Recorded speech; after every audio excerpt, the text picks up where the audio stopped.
Good afternoon, people. How are we this blessed afternoon? Yeah, this class has been long overdue. We want to talk about Wuthering Heights. Oh, sorry, you can't hear me yet. I want to believe you can hear me right now. Yeah, I want to believe you can hear me right now. Sorry if you're not seeing my face clearly, but I still believe you can manage my visibility. Wuthering Heights. By way of reminder, who wrote Wuthering Heights? Of course, we know the writer of Wuthering Heights is Emily Bronte. Emily Bronte.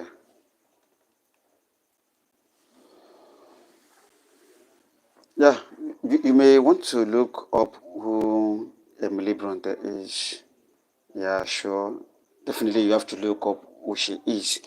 Or maybe you want me to tell you something about Emily Bronte. If you don't know yet, Emily Bronte is not born in this our generation. Or should I say wasn't born in this our generation? Yes. Long time ago. Can you guess when she was born? Yeah, anybody? Can you guess when she was born? Anyone in the house? Okay, I think we can look at that some other time because that isn't really our focus because of our time. Um, Let me remind you again that this Wuthering Heights we're talking about, written by Emily Bronte, belongs to the genre of prose known as the novel. Yeah, novel. When we talk about novel, short novel, novella, novelli, novelette, I think you should know some things about this. And apart from the fact that it's a novel is the family of prose. Apart from the fact that it's a novel, it is a gothic fiction. Gothic, a gothic fiction. So when we say a gothic fiction, it's a kind of fiction that deals with the horror, fusion of horror and fiction. The events you read in the gothic prose are not real; they are imaginary, and then you have lots of horrific events in it. When you open this text, you're going to know more about what I've just said. And aside that, it is a romance novel. Yeah, by romance, I have mentioned another big thing when I say romance. When we talk about romance in literature, it's not necessarily the smooching of the adults or the kissing of the adults. No, no, no, no. When we talk about romance in literature, listen to this. Let me read this for you. It's a type of narrative. Romance is a type of narrative. Are you following me? That deals with love and adventure. And if you will bear with me witness, you realize that this Wuthering Heights is talking about love and the adventure of some of the characters. So let's go back to the definition of romance when it comes to prose. A type of narrative that deals with love and adventure in a non-realistic way. In a non-realistic way. You know what I mean? When something is realistic, you know what it is. And when something is not realistic, you know what it means as well. So when we talk about a narrative which deals with love and adventure in a non-realistic way, there is a time frame for this. There's a time frame for this kind of a prose, this kind of romance. We're talking about the Middle Ages. Have you heard something about Middle Ages before in literature? Middle Age, the medieval period. Middle Ages, the period when you have the church in control of the government. I want to read more about that as well. Read more about that, please. So let us continue. But sometimes used by more modern authors, such as Hawthorne, to separate themselves from the drabness of ordinary life. So that's romance. It talks about love and adventure in an unrealistic way. That is romance. Anytime you pick up a novel, a work of art, and you see that it's talking about love and adventure in a way that is not realistic, then we're talking about romance novel. So this Wuthering Heights is a novel. It's a gothic fiction. Of course, you know what fiction is by now. Fiction is a work of art in which the events and actions are figments of the writer's imagination. Then it is a tragedy. Yes, very, very important. We need to mark this and note this that it is tragedy. I know some of us we have this myopic opinion of what tragedy is all about. Yeah, if you are with me and you want to take something down about tragedy, why not? Let's talk about tragedy. When we talk about tragedy, your mind should be flashing back to the tragic hero. There's always a tragic hero. The main character is a tragic hero, and there is always what we call amateur. There is amateur.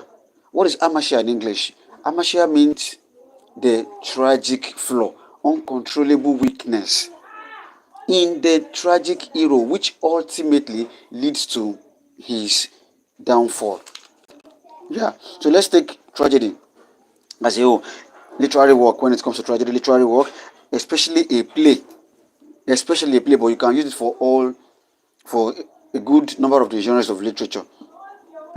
So tragedy is a work that recounts the downfall of an individual. Remember, I told you before that there is always a tragic hero, and this tragic hero has amateur.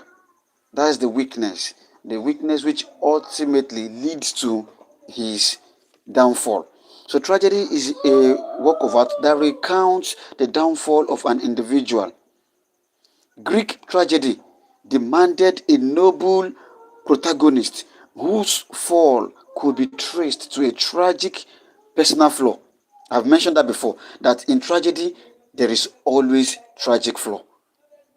And what is the Greek term for this tragic flaw? It is called hamartia. Hamartia. Hamartia. Tragic flaw. Uncontrollable weakness. Uncontrollable weakness in the tragic hero, which ultimately leads to his downfall. This hero can't control the weakness. For instance, if you love food excessively beyond control, and to the point that someone now says, okay, I want to catch that person, I can catch the person through food, that has become a tragic flaw.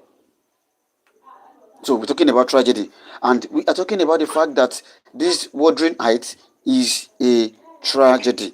It has a noble character, and there is an uncontrollable weakness in this character, which ultimately leads to the downfall, which could be traced to tragic personal flaw, a personal mistake in the tragic hero. Shakespearean tragedy also treats noble figures, but the reason for their tragedies may be less clear-cut than in Greek drama. Domestic or modern tragedy trends to deal with the fates of ordinary people. Yeah, we have classical tragedy and we have modern tragedy. That's the tragedy of the common man. When we talk about the classical tragedy now, we're talking about the fact that the characters in them, the tragic heroes, are nobles. But tragedy of the common man, ordinary people like you and I, they are the tragic hero in modern tragedy. So having said that, let's go back to the reason we are here for today. We're talking about the fact that Wuthering Heights is a novel, it's a gothic fiction, it's a romance novel. It deals with love and adventure in an unrealistic way. When I'm talking about that, your mind should go straight to this character. And what's the character? Heathcliff. If you're following me, please let me see your comments once you understand what I'm trying to say. And if you don't understand what I'm trying to say, please let me see your comment. Then we can always look at that. Yeah, the tragic hero that we have in Wuthering Heights, that is Heathcliff. He deals with love and adventure in an unrealistic way, to the point that the lover, Catherine, when Catherine dies and is buried, at a point, this same Heathcliff goes to exhume the skeleton of this lover, or even lying in the casket, in the grave, beside the skeleton of the lover. So it has become unrealistic. There is no lover in the modern world that will love that way. sleeping with the skeleton, exhuming the skeleton of your lover, of your dead lover, and sleeping beside it, and all sorts of reminisce over the skeleton of the dead. So that is why we claim the fact that this Wuthering Heights, it is a romance novel. And then tragedy, you know what I meant by tragedy by now. Thank you. So the major characters that we have in this Wuthering Heights, we have Heathcliff. Heathcliff, the bad man, the man who comes to revenge, the man who lives for vengeance, the man who will pray to God to keep you alive. The man prays to God to keep you alive, that even if it will take him 100 years to avenge what you have done to him that is wrong, that God should please spare your life. So that's the man we're talking about. So Heathcliff. Heathcliff is one of the main characters in Wuthering Heights. We have Catherine Earnshaw. This same Catherine Earnshaw, at a point in the prose, in the novel, you will realize that they're talking about Catherine Earnshaw, Catherine Heathcliff, Catherine Linton. These three Catherines, they are the same Catherines, three in one. Let me quickly break it down because of our time and because of the fact that we might not be a chance to talk about this particular character subsequently. Catherine Earnshaw is Catherine Earnshaw as a child, born to Mr. and Mrs. Earnshaw, before she meets Heathcliff. So at that point, she is Catherine Earnshaw. At the point when we have Mr. Earnshaw adopting Heathcliff, Mr. Earnshaw goes to Liverpool and adopts and sees this boy, this helpless, homeless boy, Heathcliff, on the street of Liverpool. Then he decides to adopt and bring Heathcliff back down to his own house at Wuthering Heights. After the initial rejection by Catherine, she falls in love with Heathcliff. They both become lovers, puppy love, as children. And this love continues to grow. This love continues to blossom into when they become teenagers. There, she calls herself. At this point, from the point about 6 years old, when she falls in love with Heathcliff, she calls herself Catherine Heathcliff. Then when she's about 15 years old, something happens. Something brings her to Linton. Actually, Catherine goes to the house of the Linton at Thrushcross Grange in company of her lover, Heathcliff. So when they get to the Thrushcross Grange, while they are peeping through the window, while the two lovers are peeping through the window of the Lintons, a dog attacks Catherine, bites a good portion of her feet, to the point that Catherine could not return back to Wuthering Heights because of her injury.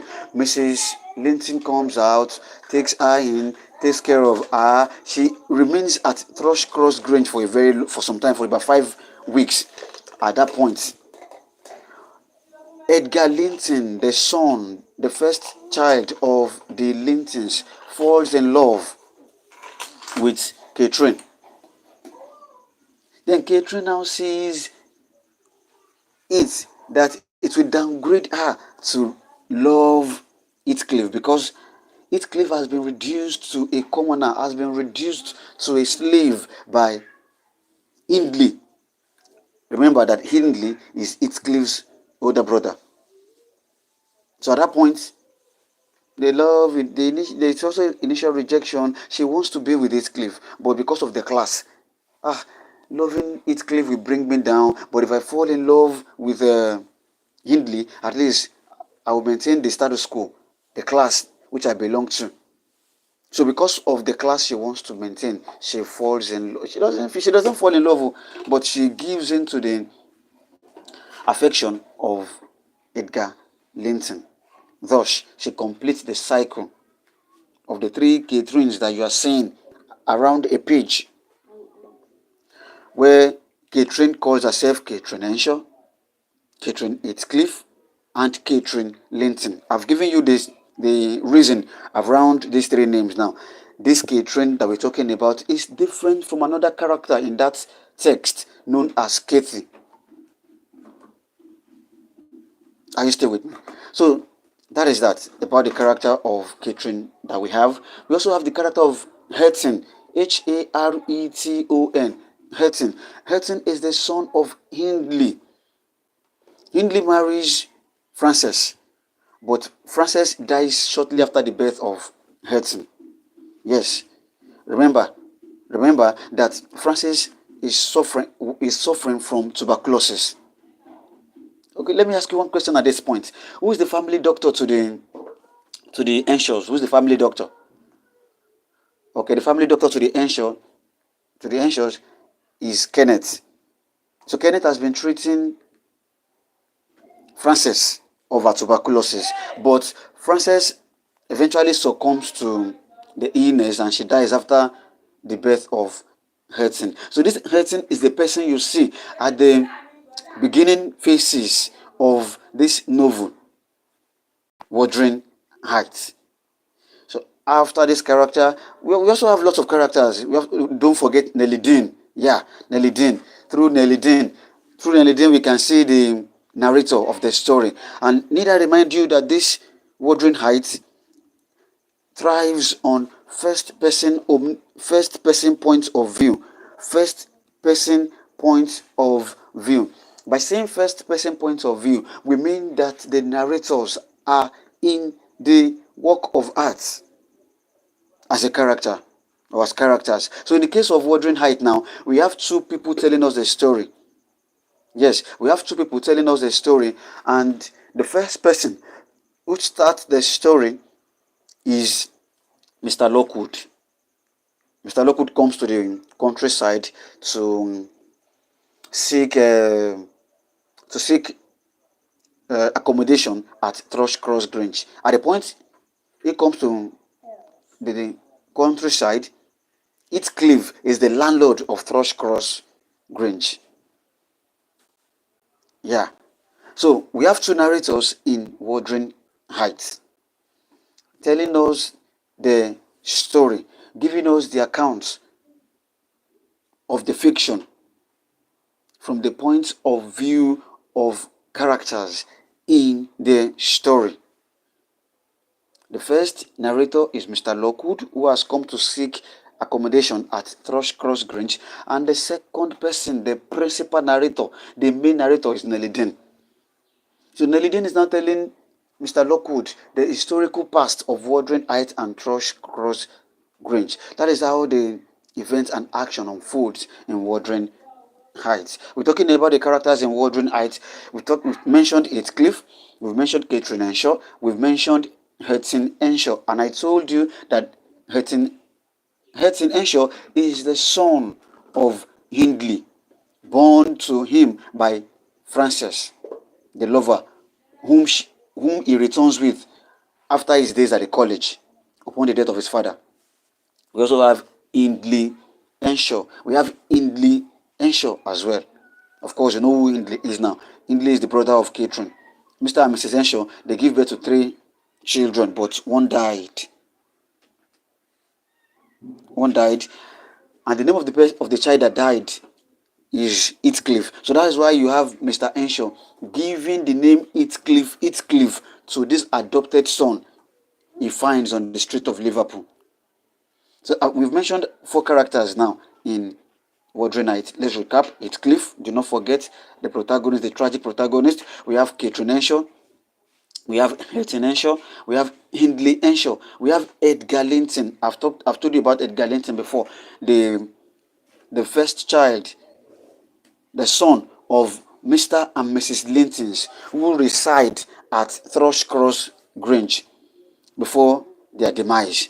We also have Catherine Linton. Yes, Catherine Linton. By now you know who Catherine Linton is. That's the Katie. The Katie that you see in the opening chapters of Wuthering Heights, that is abbreviated as Katie. So that one is Catherine Linton. We also have Isabella Linton.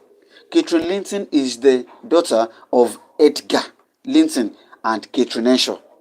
Catherine Henshaw, who later becomes Catherine Linton, the first Catherine Linton. So they both have a daughter, and the daughter's name is Catherine.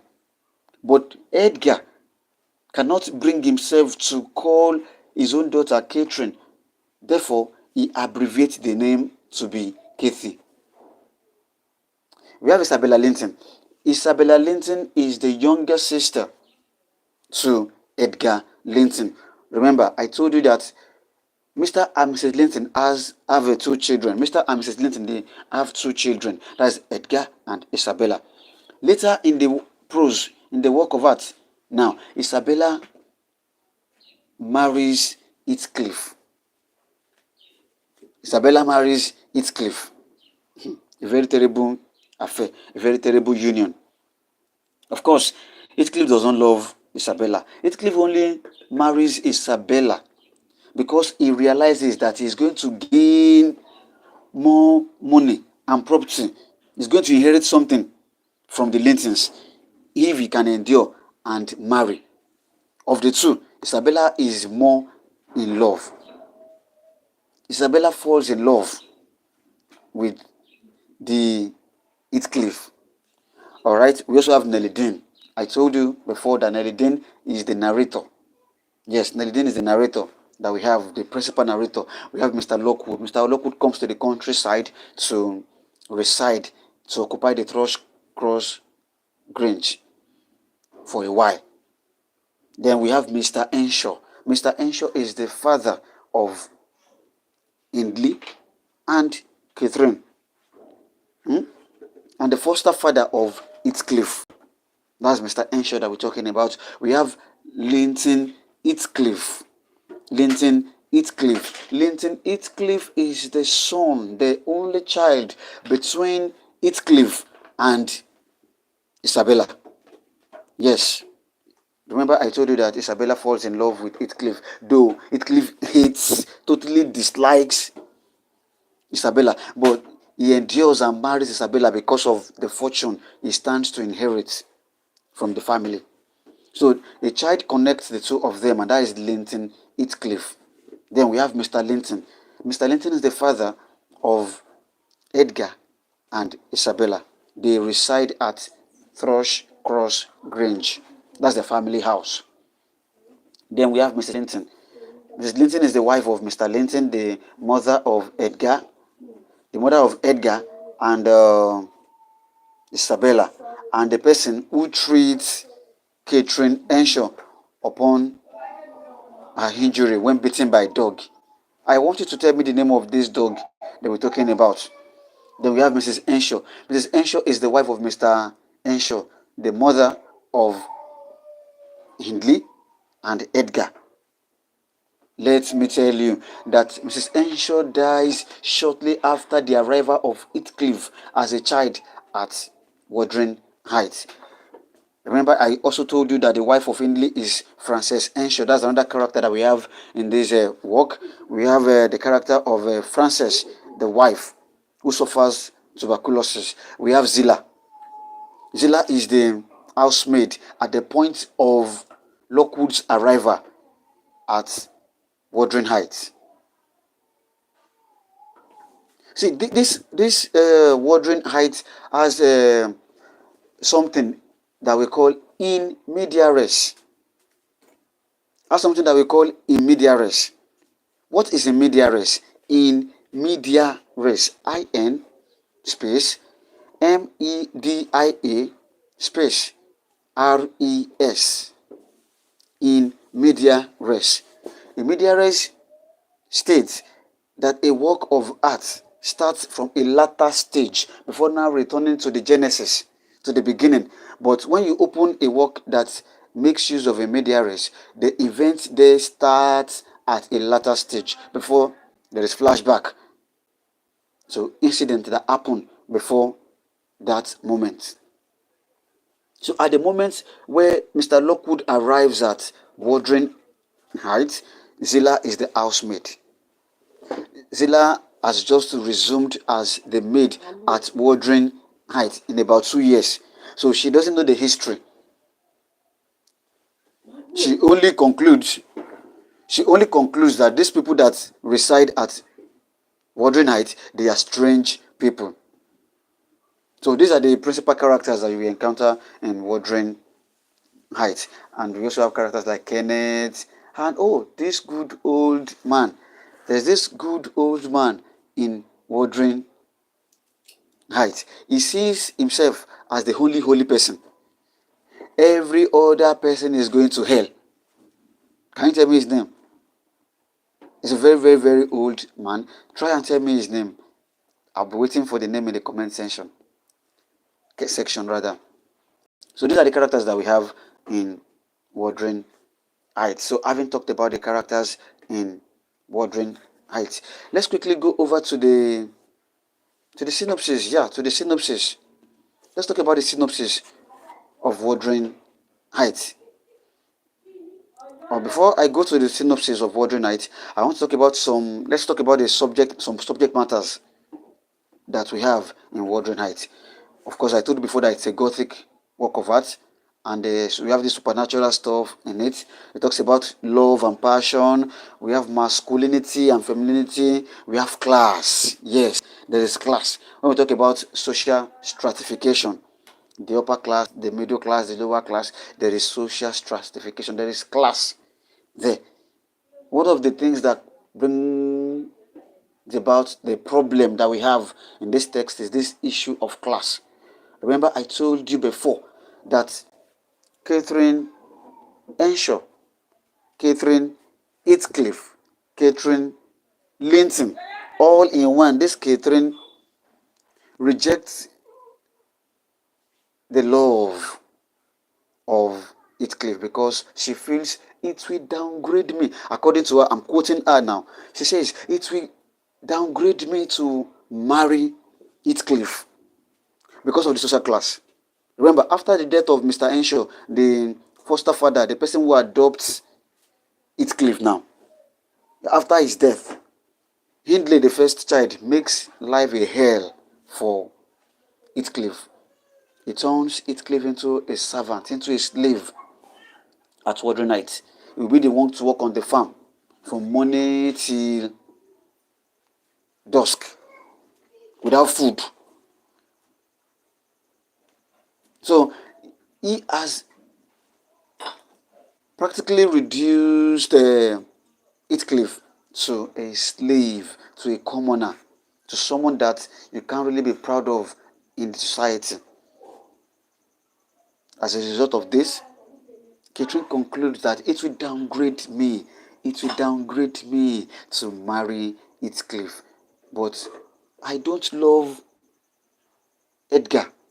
But if I want to maintain my class, I need to just force myself to marry Edgar. So there are some very, very fantastic narrative techniques deployed in this prose that makes you fall in love with it. And do not forget, when we are talking about tragedy, I told you that this work is a tragic one.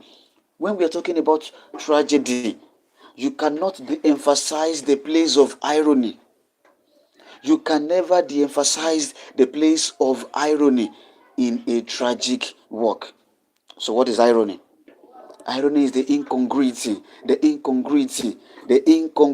difference between what is expected and what eventually happens. So when we talk about this work of art, Wuthering Heights, as a tragic work, we cannot overemphasize the technique of irony in it. We have dramatic irony. We have irony of fate. That's the cosmic irony. We have the irony of situation as well. We have irony of situation. I want to believe you know these types of irony. We have all these types of irony in Wuthering Heights. At the point when Catherine is confiding in Nelly Dean. Remember, I told you earlier that Nelly Dean is a maid at Wuthering Heights from childhood. She's the one who tells us the story, almost about the same age with Hindley. Do you understand? So, this Nelly Dean that we are talking about, this strong character, at the point we have Catherine confiding in her that it will downgrade me to fall in love with Heathcliff. So let me just marry Edgar Linton to maintain my class. Unknown to Catherine at this point, Heathcliff is in the darkness, on a bench, in the darkness, right there, hearing that. After saying this, that it will downgrade me to marry Heathcliff, Heathcliff becomes so disappointed. And he vacates Wuthering Heights. He disappears from Wuthering Heights instantly. Instantly. Upon his departure from the scene, Catherine is now confessing her strong love, her strong passion for this same Heathcliff. But Heathcliff is not there to hear the declaration, the profession of this love from Catherine. Heathcliff feels so disappointed, so rejected. And this forms the foundation of the theme. Of the theme of the work of art. I was talking about class, the subject matters that we have in Wuthering Heights. Another thing there is also the revenge. Vengeance. The concept of vengeance is there. I just told you now that Heathcliff disappears from Wuthering Heights when he is rejected by his own beloved Catherine. He leaves Wuthering Heights out of disappointment that the only person that he is suffering for, that he is trying to just live for at Wuthering Heights, has rejected him. So he goes away. He disappears for about 3 years from Wuthering Heights. This rejection, and the rejection by Hindley when Heathcliff is brought to Wuthering Heights, culminates to make Heathcliff a vengeful character. And that brings us to the central theme that I'll be giving you for this text. I belong to the school of thought. Which says that theme is the central idea. As a result, I want to give you a statement. My theme will be a thematic statement, a statement that encapsulates everything in the work of art. So now, listen to this, my own theme. My theme for Wuthering Heights, I will say, vengeance, driven by love and rejection. Vengeance, driven by love and rejection. Yes, who is rejected? Heathcliff is rejected, firstly, by Hindley upon his arrival. He has been oppressing Heathcliff from day one, simply because Mr. Henshaw ignorantly transfers all his affection to this adopted son to make him feel comfortable, to make him feel welcomed at Wuthering Heights, abandoning the biological children in that process. They feel hurt. Hindley the most. He feels hurt the most. He feels betrayed. He sees Heathcliff as a rival, as usurper, someone who comes from nowhere to usurp the father's affection, and is waiting patiently for when he's going to. Of course, he's not really waiting patiently. He has been frustrating the life of Heathcliff, hurting him, throwing things at him, like that and like that, like that. And you see Heathcliff enduring and praying to God. God, even if it will take 50 years for me to avenge myself, please spare the life of Hindley.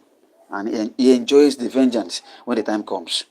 So the central theme to this Wuthering Heights, as I said earlier, is vengeance driven by love and rejection. Catherine loves Heathcliff. The feeling is mutual. This feeling between Heathcliff and Catherine is mutual until we have the character of Edgar separating these two lovers from childhood. Let me digress a little bit into what we have in the poem The Good Morrow. The lovers in The Good Morrow, they stick together.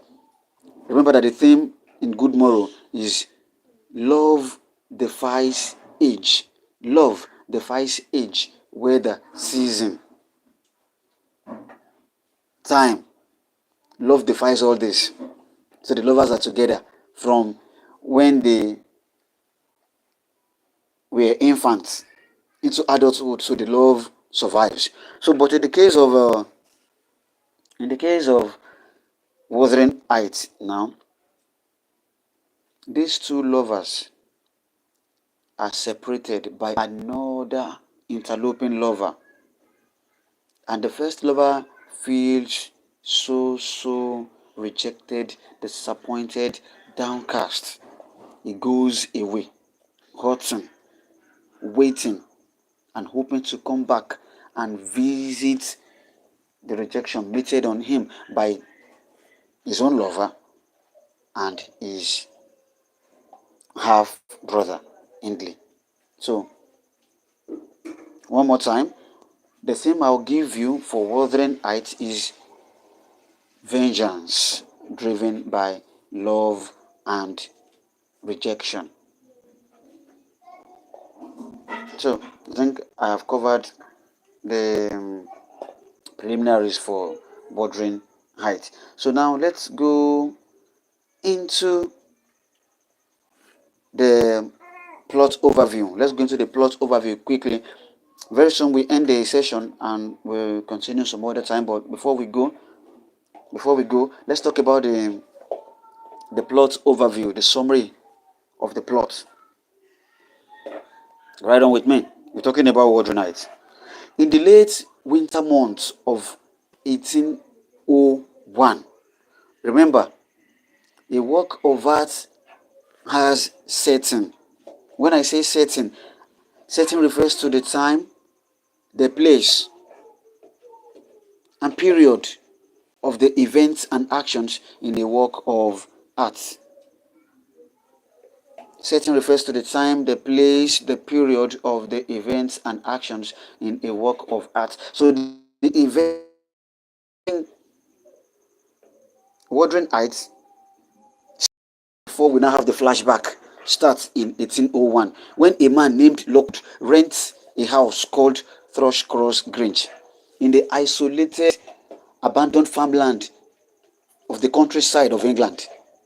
So here, when it gets to this countryside now, the Gimerton that we're talking about now, he meets his very dour landlord.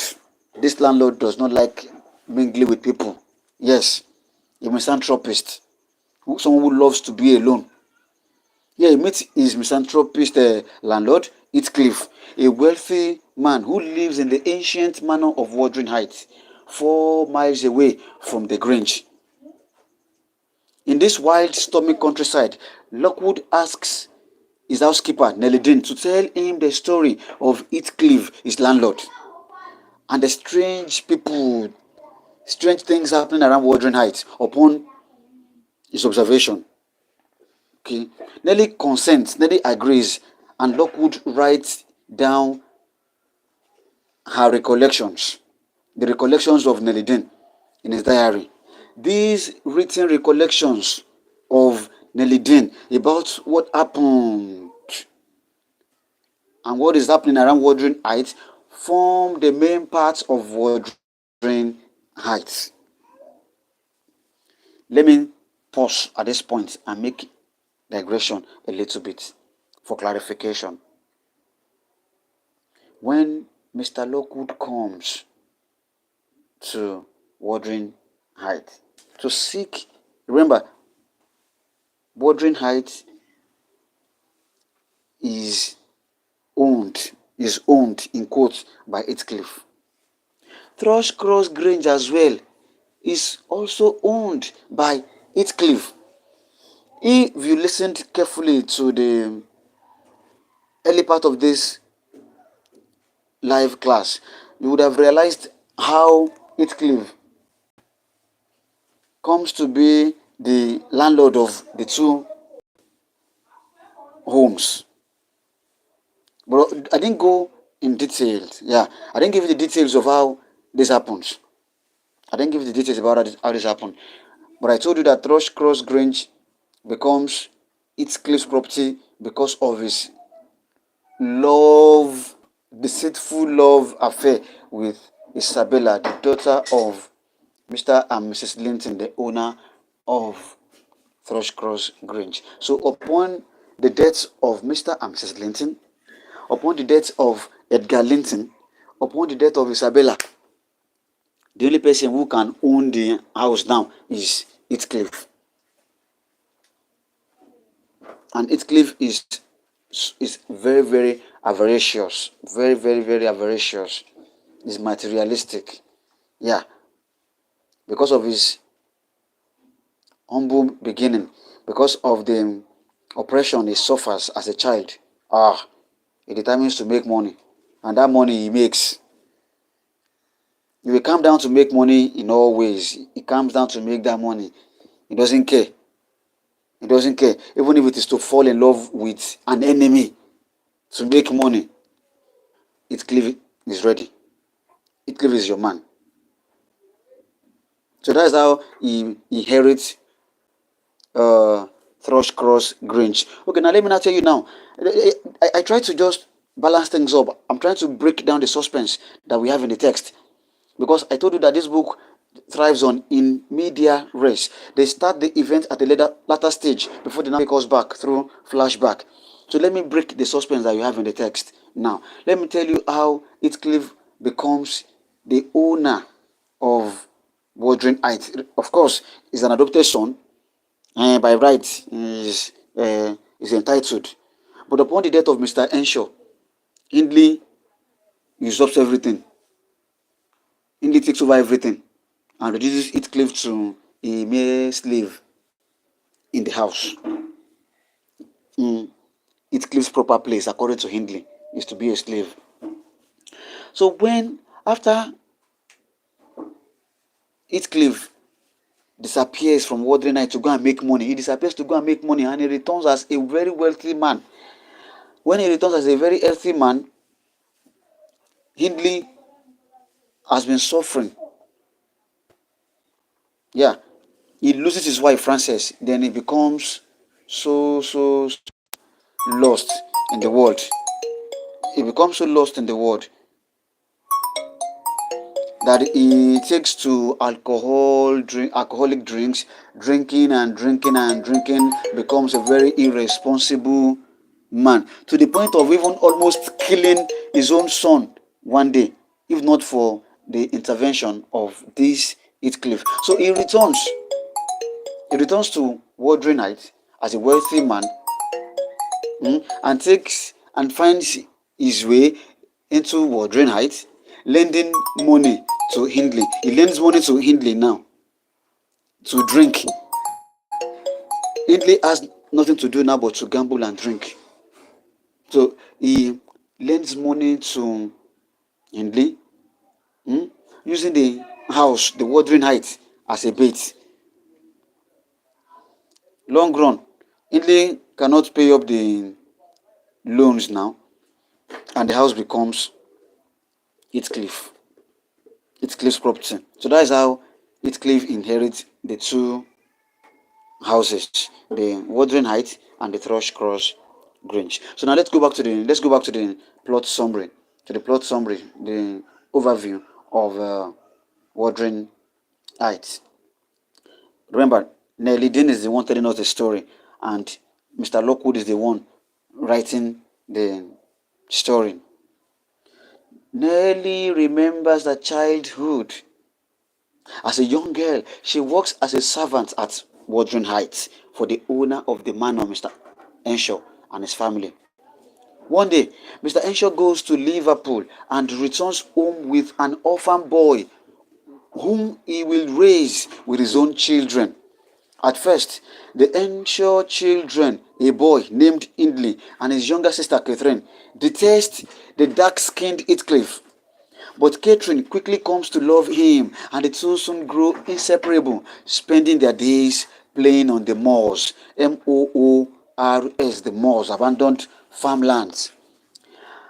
Shortly after the arrival of Heathcliff to Thrushcross Grange, Mrs. Henshaw dies. After his wife's death, Mr. Henshaw grows to prefer Heathcliff to his own son. And when Hindley continues his cruelty to Heathcliff, Mr. Henshaw sends Hindley away to college, keeping Heathcliff nearby. 3 years later, 3 years later, Mr. Henshaw dies, and Hindley inherits Wuthering Heights. He returns with a wife, Frances, and immediately seeks revenge on Heathcliff. Once an orphan, later a pampered and favored son, Heathcliff now finds himself treated as a common laborer, slave, forced to work in the fields. Heathcliff continues his close relationship with Catherine. However, one night they wander to Thrushcross Grange, I told you earlier, hoping to tease Edgar and Isabella Linton, the cowardly, snobbish children who live there. Catherine is beaten by a dog and is forced. This dog has a name. This dog has a name, and I want you to find the name and tell me the name. I'll come with all these answers later. Catherine is beaten by a dog and is forced to stay at the Grange to recuperate for 5 weeks, I told you earlier. During which time Mrs. Linton works to make her a proper young lady. Yes, see, because Heathcliff has been reduced to a commoner upon the death of Mr. Henshaw. It looks so horrible. Heathcliff enjoys the life, that good life, that dirty life, not dressing like a proper gentle lady. Catherine embraces that for the love of who? For the love of Heathcliff. Hello, voluntarily, not cohesive.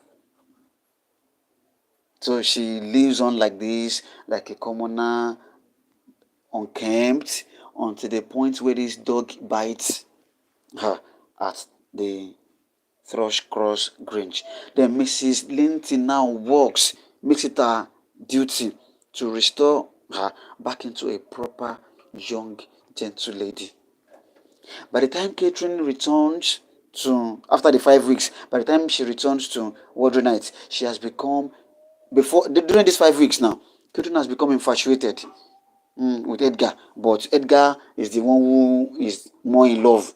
This one is a kind of forced relationship, and the relationship with Heathcliff grows more complicated. Let me sound this clearly. Catherine loves Heathcliff dearly. But the issue of the class, and this class thing now I am a proper gentle lady. If I go marry Heathcliff now, I'll go back to that old way, and it shouldn't be so. So that's why we have that complication there. When Frances dies, after giving birth to a baby boy named Hurton, Frances is the wife of Hindley. Hindley descends into the depths of alcoholism and behaves even more cruelly and abusively toward Heathcliff. He sees Heathcliff as the origin of his problems. Eventually, Catherine's desire for social advancement prompts her to become engaged to Edgar Linton, despite her overpowering love for Heathcliff. Heathcliff runs away from Wuthering Heights, staying away for 3 years. I told you why. And returning shortly after Catherine and Edgar's marriage. The sole reason why he has returned to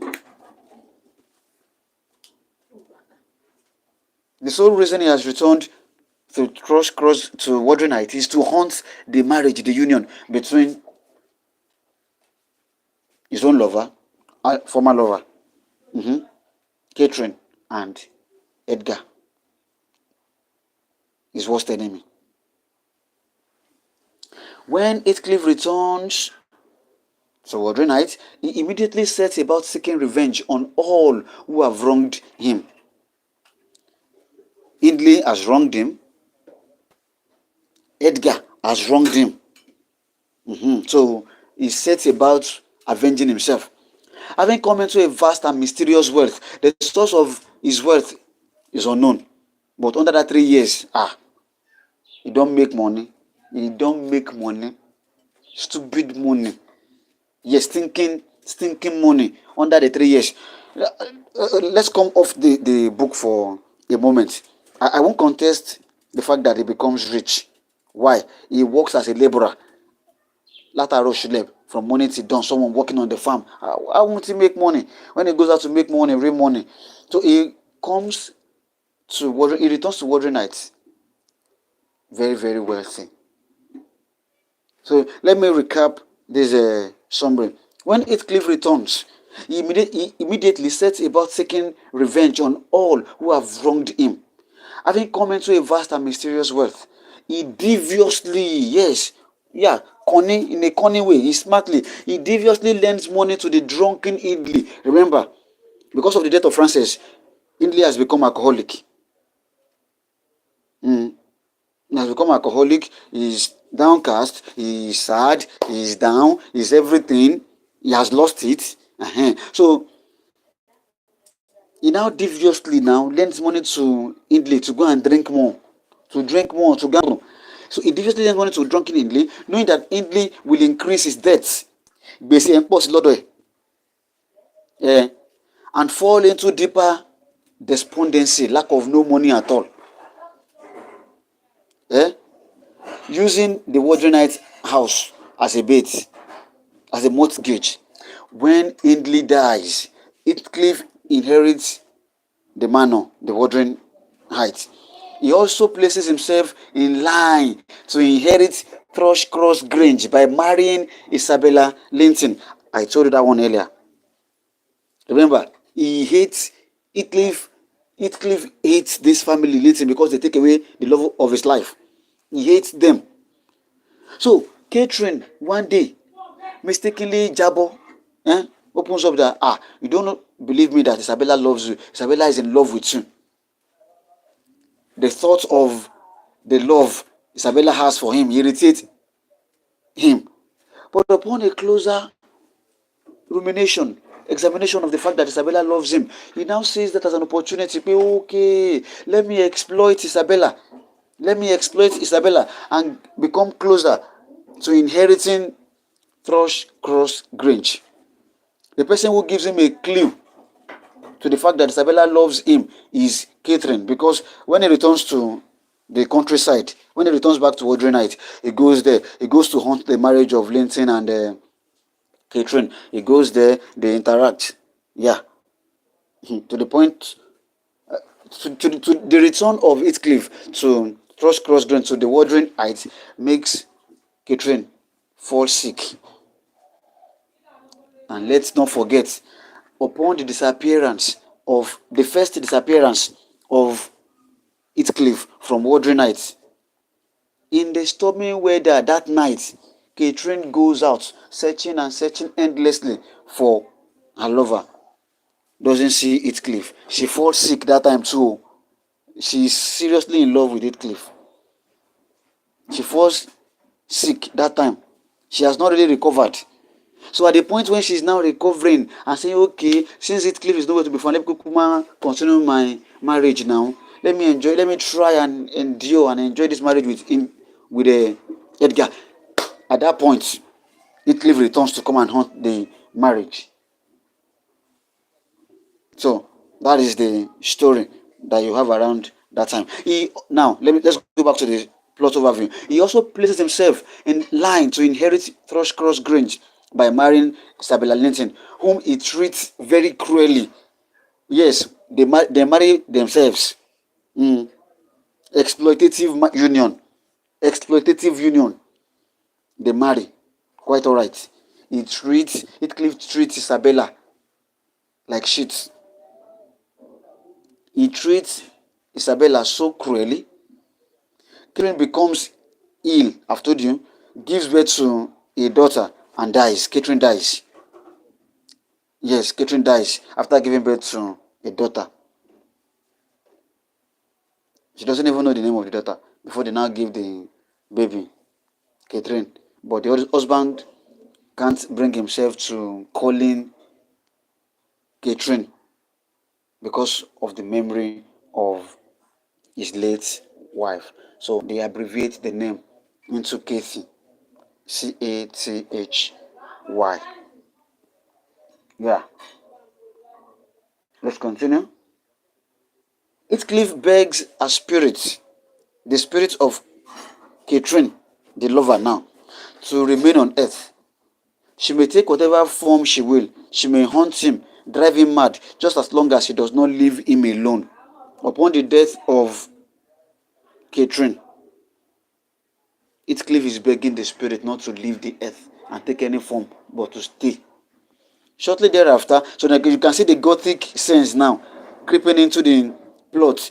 Shortly thereafter, Isabella runs away because of that cruel treatment of Heathcliff. Isabella flees to London, runs away from the husband to London, and gives birth to Heathcliff's son over there in London. Then names the son Linton after her own family. Another thing that drives Heathcliff mad.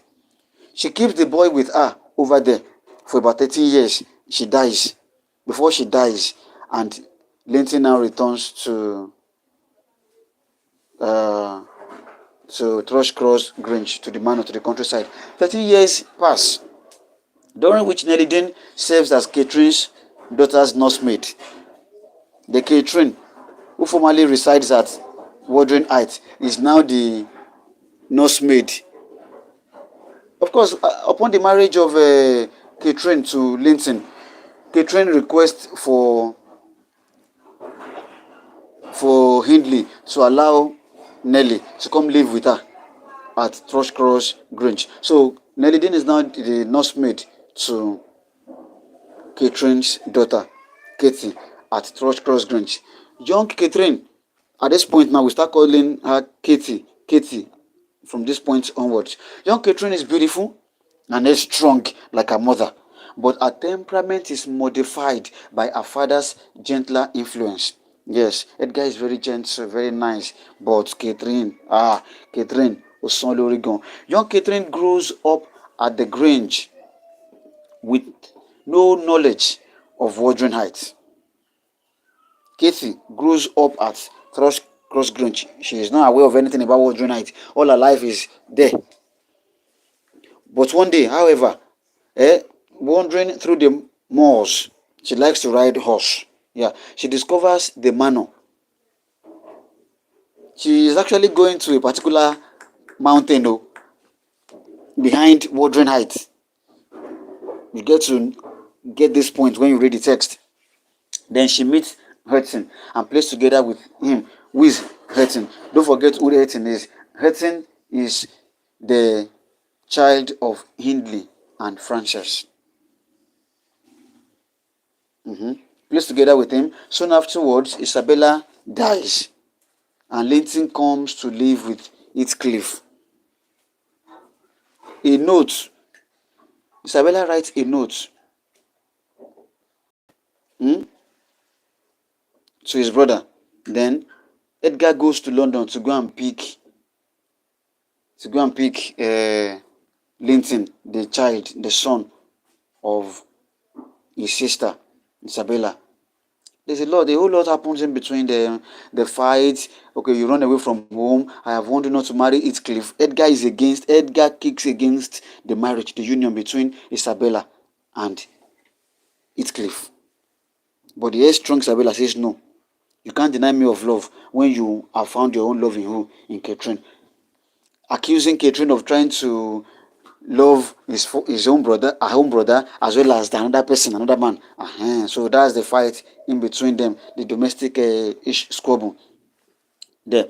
So Linton is brought to Thrushcross Grange by Edgar. Shortly after the arrival, the master schemer Heathcliff goes right, send someone, they say, send my son to me now, he's my property, don't let me come over there and take my son. If you don't want trouble, give me my son. Edgar has no choice but to allow Linton. The boy is a sickler. That Linton that we're talking about is a sickler. He's not healthy.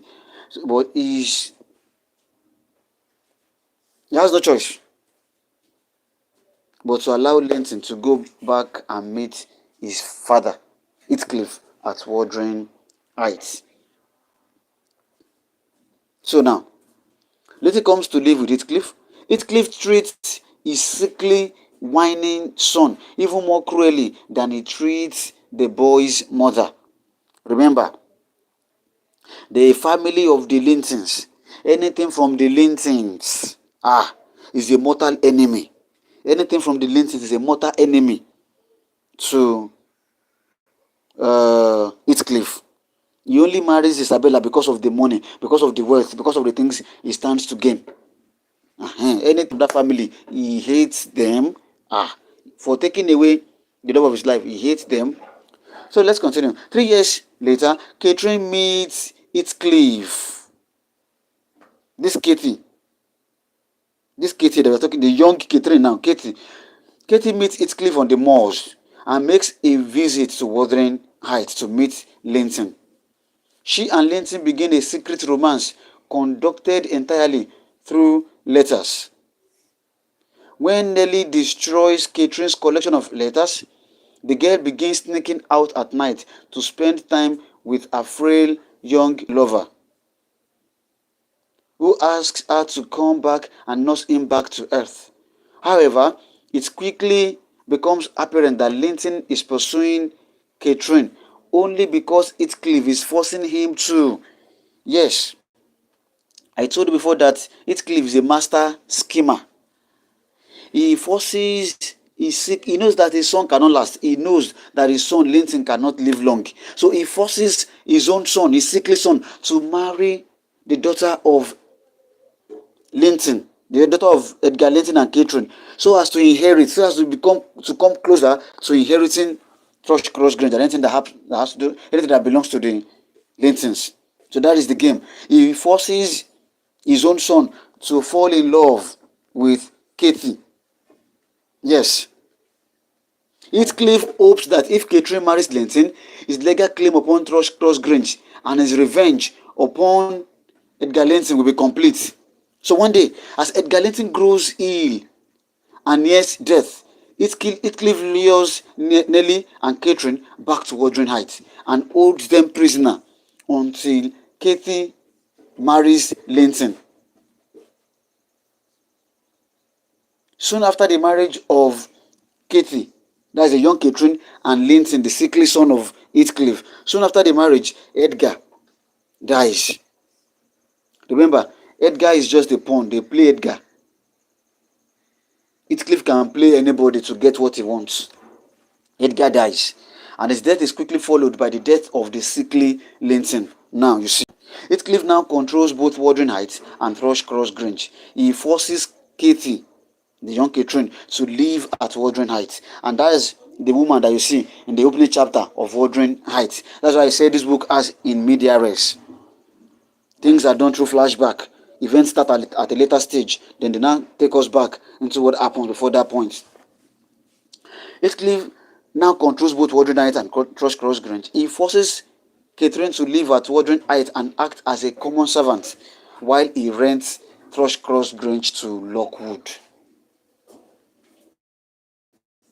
Nellie's story ends as she reaches the present time. Lockwood, appalled, ends his tenancy. Lockwood does not like the plot, so he ends his tenancy at Thrushcross Grange and returns to London. However, 6 months later, he pays a visit to Nellie and learns of further developments in the story. Although Catherine originally mocked Hareton's ignorance and illiteracy, Yes, let me tell you this. Remember, the sole reason Heathcliff has returned to Wuthering Heights is to avenge all the wrongs meted to him. And Hertin is one of the people.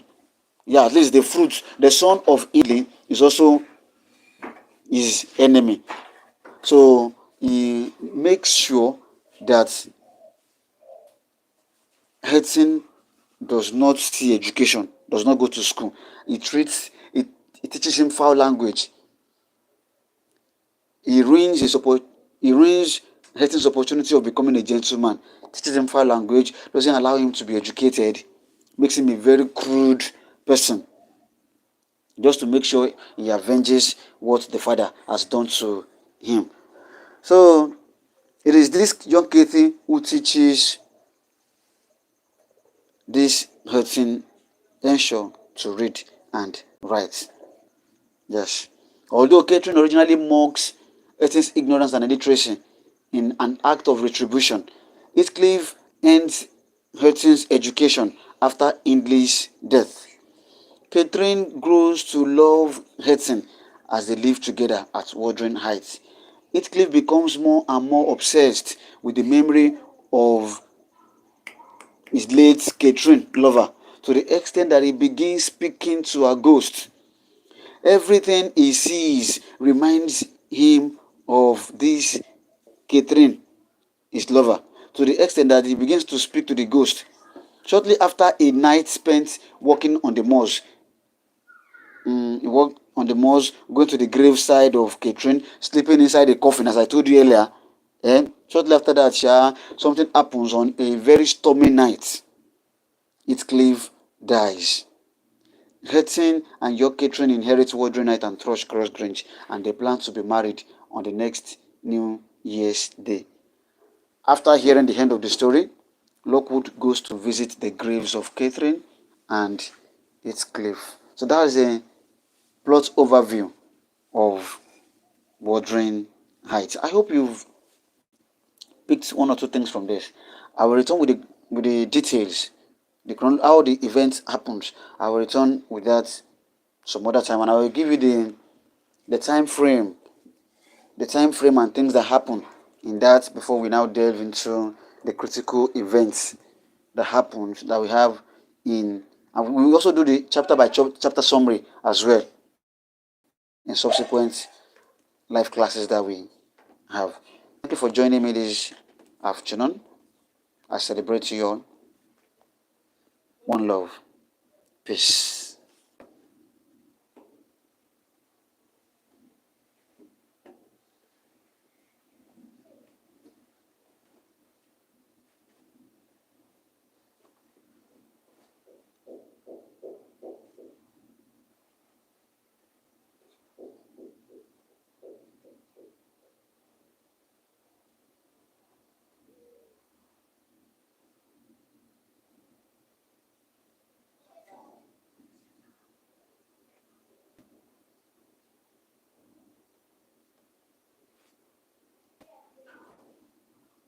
Yeah, do not forget to send in your questions. Yes, please send in your questions.